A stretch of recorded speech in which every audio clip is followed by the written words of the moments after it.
বড়দা তোমার কাছ থেকে ঠাকুরের প্রসাদটা চেয়েছিলেন, জবাব দিচ্ছ না কেন? চেয়েছিলেন।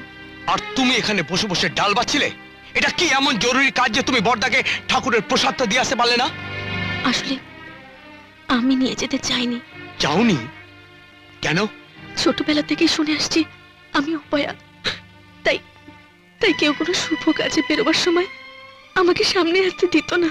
আর এখানে এখানে বর্তা কোনো শুভ কাজে বেরোবার সময় যখনই আমাকে কিছু দিতে বলেছেন আমি সাহস পাইনি। মনে হচ্ছে বর্দার যদি কোনো অমঙ্গল হয়। আজও আশীর্বাদের জন্য যখন মায়ের প্রসাদ চাইলেন তখন আমার ভয় হলো। মনে হলো আমার হাতে করে দেওয়া প্রসাদে ওনার যদি কোনো শুভ কাজ পণ্ড হয়ে যায়। তাই তাই